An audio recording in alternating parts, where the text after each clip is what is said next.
All right, Foundation is back, but does the math check out? Let's talk about Foundation Season 3, Episode 1.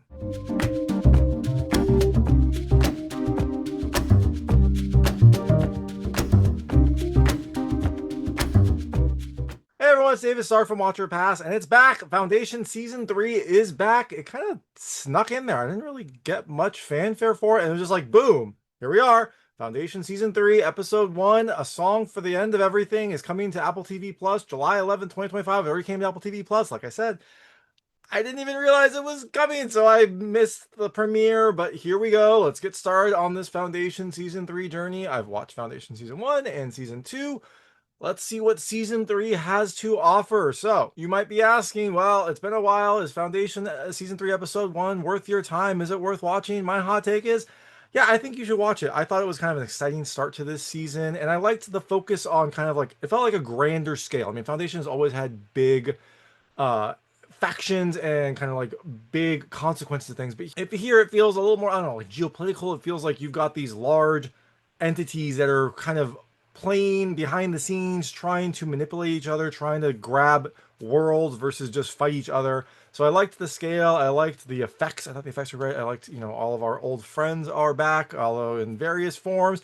And, I thought it was kind of an exciting overall episode. So I definitely think you should check it out. And I'm going to tell you a little about the episode, a few things I like, a few things I didn't like, and then really quickly go into a recap. So as you can imagine, there will be spoilers in the recap section.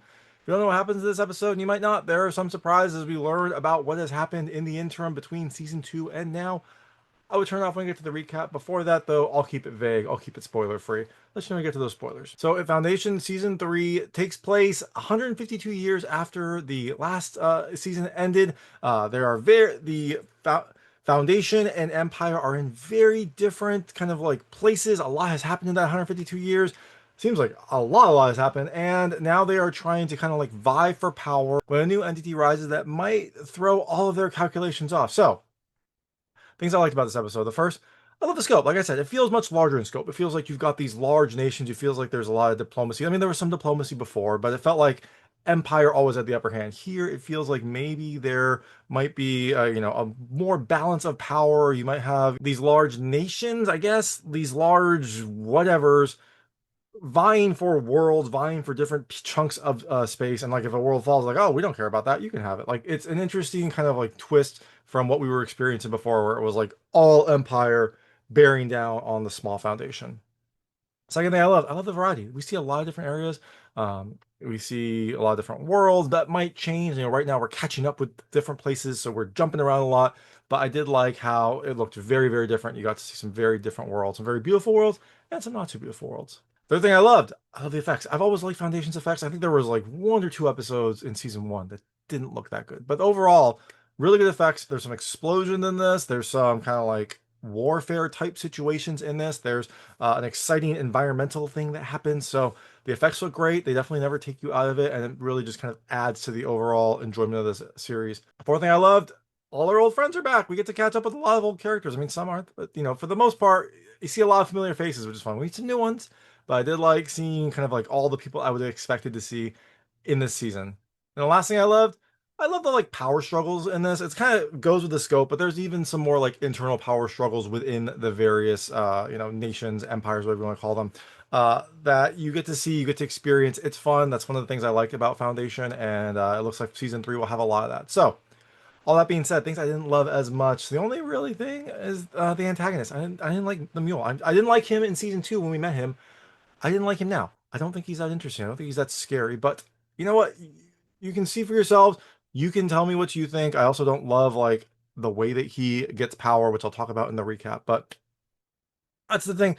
And the Mule is going to probably be a main antagonist in this season. So I'm not looking forward to that, but I like everything else about this. So that is Foundation Season 3, Episode 1. Like I said, I definitely think you should check it out. I liked Foundation Season 1. I liked Foundation Season 2.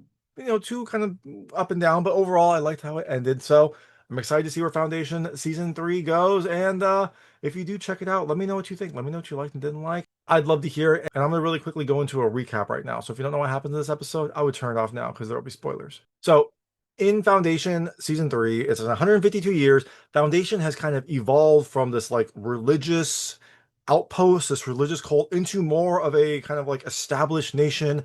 They have, I think, 800 planets under their control. They control like the outer band, the outer reach, and they're pushing into the middle band, pushing closer and closer to Empire. And Calgan, this pleasure planet, is seems to be the crux. It seems to be where they need to push. They get Calgan, the rest of the middle band will fall, and then they will have a much larger amount of space to then push against Empire. Empire has retreated, Empire has lost some, and they are reeling from other things that happened in season two, but they are still very strong. They're not as strong as they used to be. Like I said, Foundation and Empire seem to be kind of more balanced, even though Empire probably has more resources, has more worlds for sure, has more experience, but they seem to be much more balanced in terms of their political maneuverings and in terms of their military might. So that's an interesting way to start. And then we go on to Caligan. Caligan is this pleasure planet that Foundation wants. We see Archduke Balarian. I think he is the one who controls Caligan, and he is ready to attack this new person that comes, the Mule. The Mule. We saw him at the end of season two, or in season two, where Gaal went into the future to see her fate, see her death, and the Mule was there, and the Mule saw her when she was like projecting. And so the Mule seems to have a lot more power than we anticipated. Well, he seems to have a lot of power because he is able to control people's minds. Which again, I don't know. Like I liked Foundation when it was all about the fiction of if you know the math, then you can predict the future, and that's how we get things done, and that's how this weird stuff happens, and it's all technology and whatnot. Maybe the Mule has some sort of technical explanation for this. I don't think so. It started to veer more into magic. In season one, Gaal was like, I can see the future. And I was like, well, they should have explained it like, well, I can do all the math, so I can see all the possibilities, and I get the most likely one. I didn't say that. It was like, I can see the future.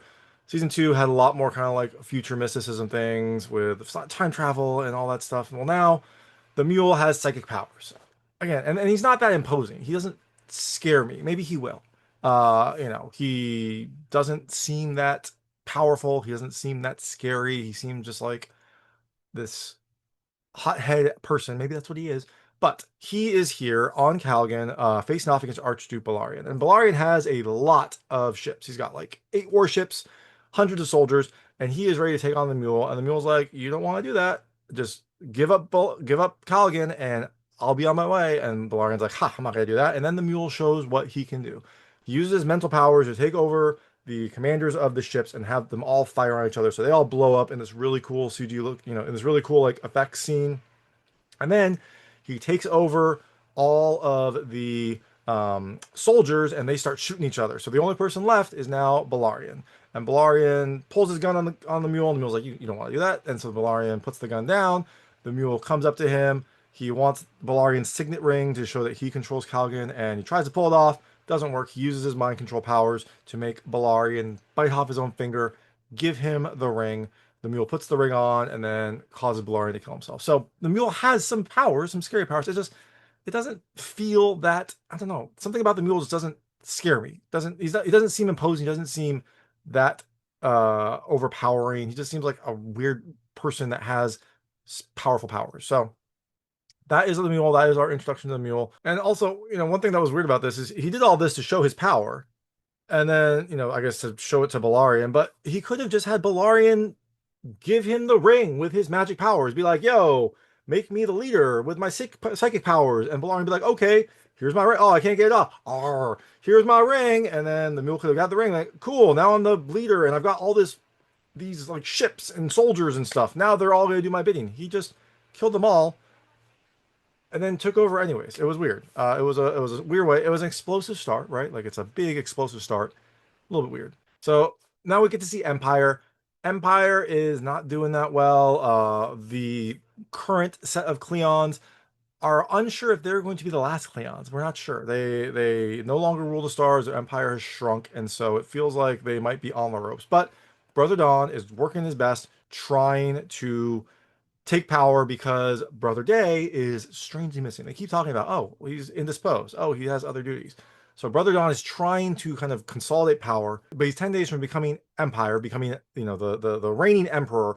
And so he is still at a little bit of a disadvantage, but he uses it. He does what he can. He starts to kind of like make some plays to get people in line. And the reason that he needs to kind of get these people in order is because there is a group of merchants that are unsatisfied with Foundation. They want to splinter off from Foundation, join Empire, and so Dawn is trying to make the plays needed, supply them, give them supplies so that they can do this and maybe splinter Foundation from within. So meanwhile on Foundation, we see that they have built up from this like small colony to a proper city. Is much larger. They're still centered around the artifact, the like black pyramid looking thing, but it has been dormant for a while. Enter Dr. LB Miss, who looks very much like someone we saw in season 2. It's the descendant of that person. He is coming to try to get Harry Seldon's advice. Harry Seldon is going to manifest soon, but he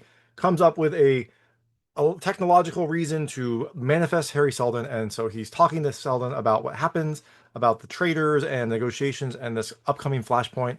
And Harry casually drops that he gave the Prime Radiant to Empire back in the days. Dr. Miss gets very upset, as you would if your god person, your leader, gave a powerful artifact to your enemy. You'd be upset too. So Dr. Miss gets upset. He questions this, and Harry just kind of like pushes him out. So we see that the traders are preparing to revolt, and they are on this like weird planet that seems very extreme. In the sun, it's like 200 degrees. In the moon, it is negative 180. So hot and cold, very extreme. But they are preparing for revolt, and they are getting weapons delivered from Empire. And so we see Randu Mallow, who's a leader of the traders, a very Star Wars name. I mean, there's a lot of Star Wars right now. And we see two people. One of them is named Pritchard. He is the captain of information watching this. He wants to get evidence that the traders are working with Empire so that they can then confront them. We see a drop of weapons. We see Randu go and get them, and he takes off on a speeder bike. But Pritchard and one of his, subordinates, one of his people are there too. They get on a speeder bike. It's very much like Star Wars, like the speeder bike scenes. They're trying to catch Randu, trying to get the information, but they also have to stay out of the sun because if the sun goes over them, it's 200 degrees. They cook instantly. It is very, very bad. So it's a pretty exciting scene. It's fun. It feels very much like Star Wars, but it's fine. Eventually, Pritchard is able to take out Randu, but they have to extract quickly because the sun is coming out and they don't get the evidence. So they know that the traders are working against them, but they don't have what they need. Now, Pritchard goes to the mayor of Foundation, the kind of like leader of Foundation, who seems to be kind of a, useless person. And he says he wants to investigate the Mule, this new threat that has come up. And the mayor's like, no, you can't. Pritchard eventually just like takes the mayor's key for his ship and leaves. The mayor tries to lock him down, but Pritchard's already out of there. He's going to go investigate the Mule, whether or not the mayor wants him to or not. Now, back on Trantor, we see a little bit more of what's happening with Empire. The first Zephyr, I don't know exactly what they are, but this person was invited to Trantor by Demerzel. She wanted someone to unburden her own internal struggles. She's going to tell this person the information, and then they're going to wipe her memory. Kind of the perfect confidant, right? So we find out more about Demerzel. We know she's a robot, but we find out that in the first war, Demerzel was a general of the robots. And after the war, after the robots lost, they kept Demerzel on as a trophy. Cleon kept her as a trophy, reprogrammed her to serve the Cleons, and that is where she has been ever since. We find out a little bit more about the robot war that happened. I guess there's three laws of robotics. There's, don't hurt humans, follow orders as long as they don't hurt humans, and then preserve yourself as long as it doesn't conflict with the first two rules. But eventually a robot made like a zeroth rule, a high priority rule that was like prioritize humanity over one human.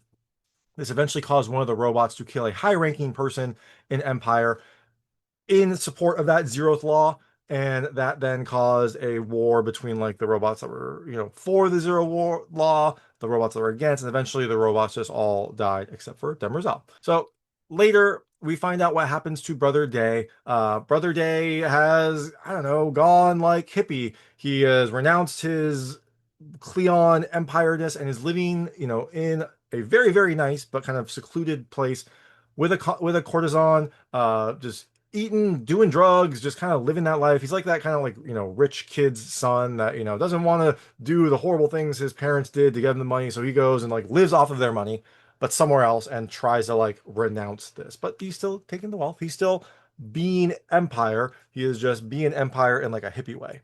But he is needed because there is a big issue that Demerzel is going to show them. So Brother Dawn goes, Brother Dusk goes. They convince Day to come back to I don't know, the castle, the palace, whatever you want to call it, to see what Demerzel has. And when they get there, Demerzel shows them the Prime Radiant that Harry Seldon gave her years ago, back in season 2, and she turns it over. There's a little like boop doop doop thing, and it shows up. It shows all the possibilities, but there's this new inflection point that wasn't there earlier, and we don't know what it is. We know what it is. It's the mule. The mule is now in the math or whatever you want to call it, in the formula. So Demerzel has been freaking out because she has the Prime Radiant and she has been seeing the end of Empire. So she knows the end of Empire is coming. That is probably why Harry Seldon gave Demerzel the Prime Radiant, so that she would know internally that Empire is going to fall and maybe either do things to prevent it, and maybe that helps Harry, or that she would know in her heart that Empire was going to fall and then maybe help to like bring it about. But there's a new inflection point now, one that wasn't there before, and it's the mule. So they're all looking at this, wondering what this inflection point could be. I bet they find out more next episode. And then we see the finale. We see Gaal. She is in cryosleep, but she's waking up. She's talking about how she sees him every time her eyes are closed because she saw the mule earlier. She is afraid of the mule, and she wakes up from her cryosleep. She has been using cryosleep to stay alive long enough to now be in the same timeline as the mule. She wakes up from her cryosleep and says, "The mule's here. We're out of time." And that's Foundation. That's Foundation episode 1, season 3, episode 1. So, I mean, what questions do I have? Well, what'll happen this season?